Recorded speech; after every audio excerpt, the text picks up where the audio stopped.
méconnaît les dispositions prises par la Direction générale du commerce, de la consommation et de la concurrence pour contrôler les prix sur les marchés. Cette opération consiste surtout à avoir un œil sur les directives données par les pouvoirs publics.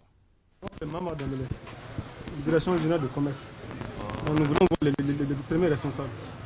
Elle est dans le bureau là. Là-bas. Cela s'appelle l'opération de contrôle de prix dans les marchés. Justement, pour faire face à l'augmentation des prix sur certains produits commerciaux, notamment les produits à grande consommation comme le sucre, le riz, l'huile et le lait, le service de réglementation de concurrence et de lutte contre la pratique frauduleuse fait une descente inopinée sur le marché. Il s'agit non seulement à dissuader les commerçants, mais aussi mettre un frein à la recrudescence des pratiques commerciales abusives sur le marché.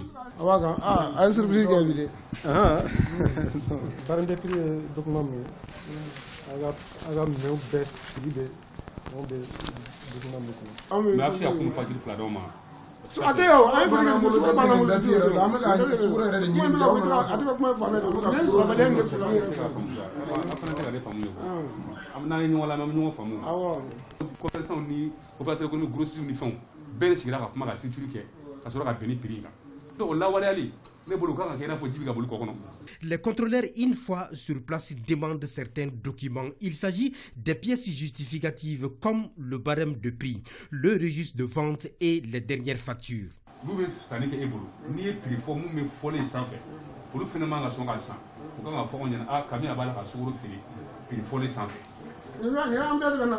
Voilà.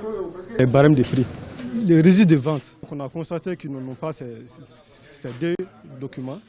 Et ça, c'est une violation de réglementation. Ils nous ont quand même pu fournir quelques factures qui montrent effectivement qu'ils vendent un peu au-dessus du prix des gros indiqués. Conformément à la réglementation en vigueur, donc nous allons établir des procès-verbaux. Ensuite, la procédure, le reste de la procédure va suivre son cours. Prix de sang fait que prix ka gɛlɛ bon ne kɔni bɛ se k'a fɔ fɛn min ka gɛlɛ tiɲɛ na o ye sukaro de ye o bɛ k'an yɛrɛw de dɛmɛ quoi o tɛ ka a kɛ foyi kama jamanadenw an bɛɛ ye jamanadenw de ye o bɛ k'an bɛɛ de dɛmɛ nɔgɔya kɛ jamana kɔnɔ cogo min na o ye situation min di ne ma ne y'a faamuya cogo min quoi o mago b'a la minɛnw ka feere ka nɔgɔya o de y'u ka laɲini ye quoi n'a nɔgɔyara bɛɛ bɛ lafiya. Pour mieux s'imprégner de la situation des prix sur le marché, les agents de contrôle se font passer en clients pour vérifier les prix. À distance, nous avons pu avoir cette séquence d'échange.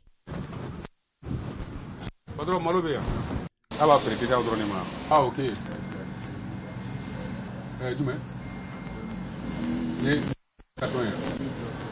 Quand vous regardez les prix des produits qu'ils ont ici, les prix sont conformes à la réglementation.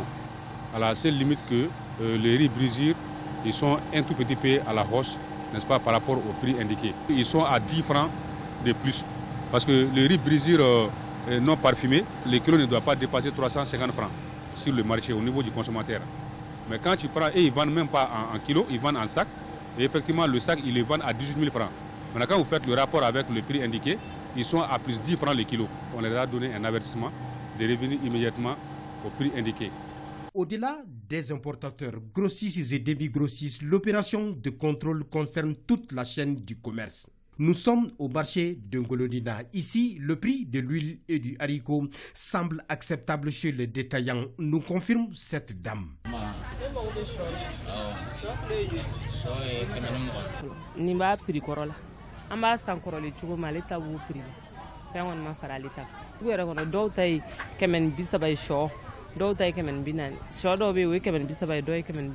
Au regard de la situation des prix sur le marché, le chef de la mission, Baba Dambélé, a tenu à apporter cette précision de taille. Il y a des augmentations de prix, mais dire des flambées, on n'en est pas encore là. On a vu. Par exemple, pour l'huile, par exemple, le prix fixé c'est 1000 francs et le prix constaté sur le marché c'est 1100 francs. Donc à ce niveau, il n'y a pas trop d'écart entre les prix fixés et les prix pratiqués sur le marché. Force est de signaler qu'au lendemain de l'annonce des sanctions financières et économiques contre le Mali, le gouvernement a fourni beaucoup d'efforts pour la stabilité des prix. Parmi ceux-ci, le déploiement de plusieurs brigades mobiles de contrôle des prix sur le terrain. L'État consent chaque année d'immenses efforts pour le suivi de l'effectivité de la stabilité des prix des produits de première nécessité, de façon générale. Et parmi ces efforts, il y a les concertations, les différents cadres de concertation mis en place à cet effet pour l'ensemble des filières. Donc ces négociations aboutissent le plus souvent à une négociation des marges pour conforter le pouvoir d'achat des consommateurs.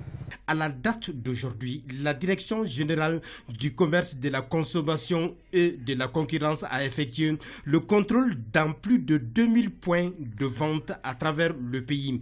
Et plus de 200 points de vente ont fait l'objet de sanctions prévues par la réglementation. L'objectif, ce n'est pas stricto sensu la sanction.